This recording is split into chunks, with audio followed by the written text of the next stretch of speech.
सबसे ज्यादा बीजेपी ने शोर मचाया रायबरेली अमेठी। राहुल गांधी यहां से लड़ेंगे नहीं वहां से लड़ेंगे, अब रायबरेली से वो लड़ रहे हैं और वोटिंग वहां पर होने वाली है। वो कह रहे हैं कि बीजेपी से न सिर्फ रायबरेली लेंगे, इस बार अमेठी भी वापस ले लेंगे। देखिए, कांग्रेस की रणनीति पूरी तरह से साफ है। उनकी रणनीति असल में है रणनीति, रन। तो भाग राहुल भाग भाग भाग के वो पहुंचे अब रायबरेली। वहां पर अंजाम क्या होगा सब जानते हैं। अमेठी में भी भागना शुरू किया उन्होंने। और मुझे लगता है इस बार पूरी तरह से, जैसे कि प्रधानमंत्री जी ने, अंजना जी, आपके इंटरव्यू में कहा था, कांग्रेस पार्टी की एक भी सीट उत्तर प्रदेश से नहीं आएगी, उसमें रायबरेली भी शामिल हैं। तो इस तरह के सपने लुभावने देखने बंद कर दे राहुल जी, क्योंकि उनका खेल यूपी में खत्म है। खेल खत्म हो रहा है, वो बता रही है राहुल गांधी का। रायबरेली भी हरा देंगे। एक सीट तो उन्होंने पारंपरिक अपनी गवाही दी अमेठी वाली, वो कह रहे रायबरेली से भी जाएंगे। और पिछली बार जब इन्हीं सीट्स पर वोटिंग हुई थी 49 सीट्स पे, तो इसमें से 32 सीटें बीजेपी की आई थी, 7 उस वक्त शिवसेना उनके साथ थी, 7 उनकी आई थी, 1 जेडीयू की, 1 एलजेपी की, कांग्रेस की 1। देखिए क्या कमाल इस बार हो जाएगा। देखिए कमाल इस बार होने वाला, रायबरेली थी जो सोनिया जी ने बचाया था, वरना तो कमाल इस बार ये होने वाला है कि अब की बार भाजपा साफ पूरे देश से। जो नरेंद्र मोदी जी ने 2014 में इन युवाओं से वादा किया था, जो इनसे इन्होंने संकल्प लिया था कि हम विकसित भारत बनाएंगे, और आपने कहा कि सीट की पेटी बांध लीजिए, तो मुझे याद आया कि नरेंद्र मोदी जी ने कहा था 111 जलमार्ग बनाएंगे, वाटरवेज। क्या हुआ उनका? उत्तर प्रदेश की जनता को दिखाया था सपना कि गंगा में हम लोग जहाज चलाएंगे, शिप चलाएंगे। क्या हुआ उन सपनों का? तो जो सपनों का मर्डर, रायबरेली पे 2 लाइन नहीं बोले आप। रायबरेली क्या है जी, पूरे देश में चुनाव हो रहा है, पूरे देश के लिए बोल रहा हूं मैं, पूरे देश का दर्द, पूरे देश की जनता का दर्द के लिए बोल रहा हूं। रायबरेली अलग नहीं है भारत से, वो भारत का ही हिस्सा है, भारत का अभिन्न अंग है। और पूरे देश एक सवाल का जवाब दे दीजिए। एक सवाल सिंपल आपसे पूछूं, बहुत सिंपल सवाल है, पूछूं ना इनसे। वायनाड का चुनाव खत्म होने के बाद तक क्यों इंतजार किया रायबरेली अनाउंस करने? इसका एक तो लॉजिक बता दीजिए। कोई लॉजिक कि वायनाड में वोटिंग खत्म हुई तब रायबरेली अनाउंस कह रहे हैं, कोई लॉजिक नहीं है। देखिए इसका कोई लॉजिक नहीं है। जरूरत क्या लॉजिक के? एक व्यक्ति 2 सीट से चुनाव लड़ सकता है कि नहीं लड़ सकता? नरेंद्र मोदी जी 2014 में 2 सीट से चुनाव लड़े थे, उसका क्या लॉजिक था? नरेंद्र मोदी हुआ था ना? नहीं, क्या ऐसा थोड़ी कि एक जगह वोटिंग खत्म हुई तब अगला अनाउंस किया। बाल का खाल मत निकालिए अंजना जी। बात बहुत सिंपल सी बात है कि एक व्यक्ति को संविधान आजादी देता है 2 जगह से लड़ने के लिए। नहीं, कहीं लिखा हुआ है कि आप अनाउंस तब करिए जब डेट आई, तब अनाउंस कर दिए। जब कांग्रेस की लिस्ट आई तो आपके सामने आ गए। तो कहीं चोरी छुपे नहीं है, ये लोकतंत्र है। आप लोगों की नजर सबसे ज्यादा तेज है। आज तक की खबरें जो चलती हैं वो सबसे तेज चलती हैं, प्रामाणिकता के साथ चलती है। तो इसमें कहीं कोई बुराई नहीं है कि अगर, लेकिन नरेंद्र मोदी जी 2 सीट से क्यों लड़े, आज तक जवाब दे पाए क्या? डरे हुए थे? नरेंद्र मोदी जी बनारस की जनता पे विश्वास नहीं था, या गुजरात की जनता के साथ नरेंद्र मोदी ने दगाबाजी किया कि वहां के चुनाव जीते? दोनों जगह से लड़े और दोनों जगह जीते। राहुल जी दोनों जगह से लड़े और कैसे बुरी तरह से फेल हुए, हारे, और कैसे भागे भागे अब पहुंच गए हैं रायबरेली। देखिए नरेंद्र मोदी की गारंटी चाइनीज गारंटी हो चुकी है। वादे बहुत, लुभावने बहुत, लेकिन टाए टाए फिस।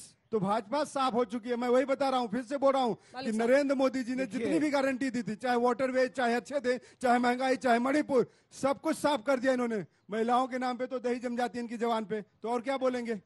स्वाति मालीवाल पर आप बोलिए। एक सेकंड स्वाति मालीवाल पर आप बोलिए। स्वाति मालीवाल के लिए हमारी नेता प्रियंका गांधी जी ने भी कहा कि हम महिलाओं के साथ खड़े हैं। जो भी अत्याचारी है, पुलिस उस पर निष्पक्ष कार्रवाई करे और दोषी को कड़ी से कड़ी कार्रवाई होनी चाहिए।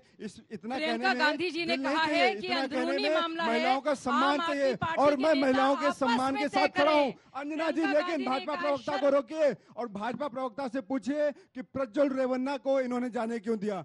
ब्रजभूषण शरण सिंह के बेटे को टिकट क्यों दे दिया? और वो आज तो आपकी खबर थी, आज तक कह रहा है कि मैं अब खुलासाड़ हो गया हूं। ये भाजपा का नेता ऐसा बोल रहा है। तो इनके यहाँ भी भाषाओं को देख लीजिए कि क्या है, किस तरह की भाषा इस्तेमाल करते हैं। जवाब दूं? जहां तक बात है प्रज्वल रेवन्ना की, प्रधानमंत्री जी से लेकर अमित शाह ने कहा है कि नारी अपमान के प्रतीक के तौर पर कोई भी होता है उसके लिए 0 टॉलरेंस है, सख्त से सख्त सजा होनी चाहिए। ये कांग्रेस पार्टी की सरकार है कर्नाटक में जिसने इतने आसानी से प्रज्वल रेवन्ना को जाने दिया। ये आपकी सरकार है और आपकी law and order state machinery है। प्रज्वल रेवन्ना के मामले में इतने सारे केसेस थे जिसकी इनको जानकारी थी, और ये मामले तब भी थे जब वो कांग्रेस के कैंडिडेट थे, तब वो कार्रवाई कर सकते थे। लेकिन तब तो राजनीति रासानी थी ना। इन्होंने इंतजार किया जब जेडीएस और जब जेडीएस और भाजपा का तालमेल हुआ तब जो महिलाओं की चिंता नहीं थी, 10 साल से जो मामले पड़े थे कभी भी एक्शन नहीं लिया, एकदम से इन्होंने सोचा एक्शन लेने का, क्योंकि राजनीति का एक छोटा सा जवाब इसका दीजिए। एक सेकंड, मैंने भी गृह मंत्री का इंटरव्यू किया और मैंने सीधा पूछा कि उसको डिप्लोमेटिक वीजा पर गया, वापस लाने के लिए क्या कर रहे हैं? उन्होंने कहा कर्नाटक सरकार ने रिक्वेस्ट ही नहीं भेजी है, वहीं से पुलिस शुरू करेगी मामले को, ऐसे थोड़ी सो मोटो होगा। हाँ मत कीजिए, देखिए अब मैं बड़ा सिंपल सीरियस मामला है सर। सुनिए, सीरियस मामले पे क्या है इसमें? हाँ, अरे सर, जहाँ पे पुलिस केस रजिस्टर करेगी वही तो रिक्वेस्ट भेजेगी ना वापस लाने के लिए। इसको बोलते हैं भाजपा की तरफ से नाच न जाने आंगन टेढ़ा। गृह मंत्री जी इतने मासूम तो नहीं है, मोदी जी का डंका बज रहा है पूरी दुनिया में, बताओ ना कहाँ छुपा है बलात्कारी? डंका बज रहा है ना देश में मोदी जी का, विश्व में, बताओ। आप डिप्लोमेसी का इस्तेमाल करिए, कहाँ गया, किस फ्लाइट से गया, कितनी फ्लाइट जाती है, सारा का सारा डेटा रिकॉर्ड आपके पास से। बुला लेते ना उस चोर मोदी को, नीरव मोदी को तो आप ला नहीं पाए, ललित मोदी को तो आप ला नहीं पाए, और बात करते हैं। और दूसरी बात, जब इन्होंने कहा कांग्रेस के साथ रिश्ता था जेडीएस का, तब सरकार इनकी थी कर्नाटक में, तब इनको क्यों नहीं पता था भाई? तो इसीलिए गुड़ खाए और गुलगुला से परहेज मत करिए। ठीक है, उनको भी बोल लें। देखिए, कानूनी प्रक्रिया की एक व्यवस्था है, जब तक स्टेट गवर्नमेंट भारत सरकार को लिखित में नहीं भेजेगी, जब तक भारत सरकार की बाध्यता है वो कैसे उस पे एक्शन लें। तो जब इनके यहाँ चुनाव तक वो रहा, सरकार थी कर्नाटक में, चुनाव लड़ा, वहां से एयरपोर्ट गए, वहां पे सारे बिखरे पड़े थे पूरे शहर में जो उनके वीडियो और जो उनके व्यवस्था थी देखने की कंप्यूटर पे, तो इन्होंने उस पे एक्शन क्यों नहीं लिया? क्या इनकी कोई मिली भगत थी? क्या उसको जानबूझ करके ये बाहर भगाना चाहते थे? जहां तक बात है देश में उत्तर प्रदेश की, देखिए अमेठी की सीट, अमेठी की सीट, मैं ये तो नहीं कहूंगा कि इनकी तरह मैं संयम रखूंगा कि राहुल गांधी जी भाग गए, लेकिन राहुल गांधी जी रायबरेली लड़ने गए। पिछली बार एक सीट आई थी जब 3 पार्टियां इकट्ठी मिलकर लड़ रही थी, सपा, बसपा, लोकदल, मैं भी था उनमें से। तो जब जाके कांग्रेस की एक सीट आई थी, लोकदल वो अब की बार भाजपा के साथ है, और वो जो 2 तकड़ी पार्टी इकट्ठे होते इकट्ठी तकड़ी हो जाती थी, वो अलग अलग लड़ रही हैं। रायबरेली किस तरीके से जीतोगे जरा सोच करके तो बताओ। जो माननीय प्रधानमंत्री ने कहा कि कांग्रेस एक भी सीट नहीं जीतेगी। आप बीएसपी छोड़ के आरएलडी में आ गए हैं, लेकिन आपका दिल अभी भी लग रहा है कि बगैर मतलब के सिद्ध मत करो। जानबूझ के, फिर आप क्या ये मान रहे हैं कि जानबूझकर मायावती जी उतरी हैं हर जगह पर ताकि कांग्रेस को, समाजवादी को नुकसान हो, बीजेपी को फायदा? क्वेश्चन ये नहीं है। आप ही ने कहा ना कि अब कैसे जीतेंगे? मैं ये कह रहा हूँ कि जो ये कह रहे हैं हम जीत करके आएंगे, एक सीट भी कैसे जीतेंगे, लॉजिकली सिद्ध तो करें। तो माननीय प्रधानमंत्री जो कह रहे हैं एक भी सीट जीत नहीं सकते ये लोग। सत्य प्रकाश जी, आज देखिए एक सेकंड, प्रज्वल रेवन्ना पर बार बार चर्चा जाती है, इसलिए मैं चाहती हूँ एक कमेंट उस पर आ जाए, उसके बाद बाकी मुद्दों पर हम लोग 49 सीटों पर जाएंगे। ज्वाइंट कैंडिडेट था ना, वो पूर्व प्रधानमंत्री का पोता है, जेडीएस और बीजेपी मिलकर वहां पर चुनाव लड़ रही हैं, और वो ज्वाइंट कैंडिडेट था, तो प्रश्न तो पूछे ही जाएंगे बीजेपी से। नहीं, बिल्कुल प्रश्न पूछे जाने चाहिए, और प्रश्न का जवाब प्रधानमंत्री और गृह मंत्री ने दिया है। भारतीय जनता पार्टी या एनडीए का कोई भी घटक दल इस चीज का समर्थन नहीं करता है। जिस समय चुनाव हो रहा था उस समय यह मामला सार्वजनिक रूप में नहीं सामने आया था। अगर आया होता तो मुझे पूर्ण विश्वास है कि प्रधानमंत्री न वहां जाते न उनका चुनाव प्रचार करते। ये बहुत तरीके से झूठ बोल गए कि प्रधानमंत्री या गृह मंत्री उसको इंटरपोल कॉर्नर का रेड नोटिस जारी करके ला सकते, ऐसा है नहीं। कानून एक तौर तरीके से चलता है, राज्य सरकार को भेजना है, पूरी की पूरी जानकारी भेजनी है गृह मंत्रालय को, फिर गृह मंत्रालय काम करेगा। अब अंजना जी ऐसे ऐसे आप कठिन सवाल कांग्रेस से पूछ रहे हैं तो ये बेचारे जवाब दे नहीं पाएंगे, चाहे वो प्रियंका गांधी का वो मसला हो जो उन्होंने कहा है। प्रियंका गांधी राधिका खेड़ा पे कब बोलेंगी? एक महिला प्रवक्ता को बंद करके रख दिया कमरे पर, उस पर जबान नहीं खुलती। एक प्रवक्ता बहुत पहले थी, बड़ी मशहूर प्रवक्ता हैं प्रियंका चतुर्वेदी, उनके साथ मथुरा के कांग्रेस कार्यकर्ताओं ने बदतमीजी करी, इसलिए उन्होंने पार्टी छोड़ी। प्रियंका गांधी इस पर चुप रहती है। तो ये जो सेलेक्टिविज्म है कांग्रेस का या किसी भी पार्टी का, महिला हिंसा पे यदि कोई सेलेक्टिविज्म है तो हम उसके खिलाफ हैं।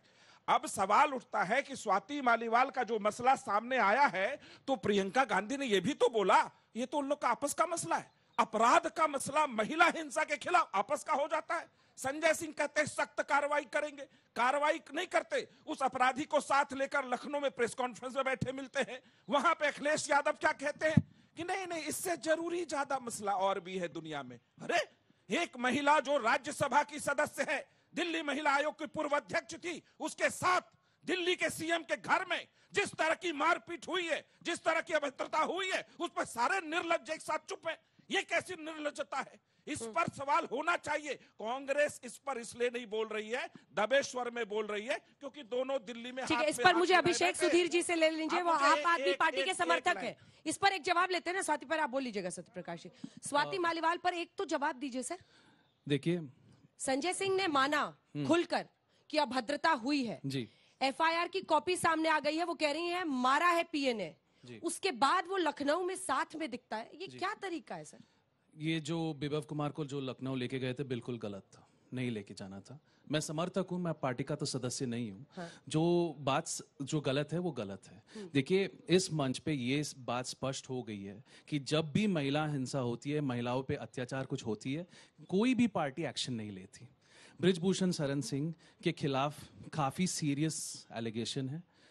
एक दिन वो जेल गए, अरेस्ट हुए, नहीं हुए। एक दिन भी उनकी गिरफ्तारी नहीं हुई है। चार्ज फ्रेम हो रहे हैं, उनके बेटे को टिकट दी जा रही है। प्रज्वल रेवन्ना को देखिए, और स्वाति मालीवाल के साथ भी जो और हुआ इस है। फेज में जो चुनाव है उसमें वो सीट भी है जहां से चुनावी मैदान में बृजभूषण शरण सिंह का बेटा चुनावी मैदान में जी लड़ रहा है। बिल्कुल। और आप बेटे को टिकट दे रहे हो, और रेसलिंग फेडरेशन को अब देखिए, हमारी महिला पहलवान ने इसी सांसद भवन के सामने उन्होंने प्रोटेस्ट किया खुद ही था। मान रहे हैं कि आम आदमी पार्टी भी वही कर रही है जो बाकी, लेकिन फिर मैं ये फिर कहना एक सेकंड, चाहता फिर हूं, ये आंदोलन और मशाल लिए क्यों घूमते हैं? मैं ये कह रहा हूं कि लोकतंत्र बचाने की ये दुहाई एक क्यों आम देते हैं? मौका है आम आदमी पार्टी को कि दिखाना है कि हम भाजपाइयों की तरह नहीं है। स्वाति मालीवाल को जो भी स्वाति मालीवाल कह रही है कि उन पे जो हमला हुई है, मैं ये कहता हूं कि शक नहीं करना चाहिए, सख्त कार्रवाई होनी चाहिए। विभव कुमार को आप प्रोटेक्ट मत करिए, आप पुलिस पे जाके सरेंडर हो जाना चाहिए। मैं जो सच बात है मैं बोल रहा हूँ, मुझे गलत है, मैं गलत है।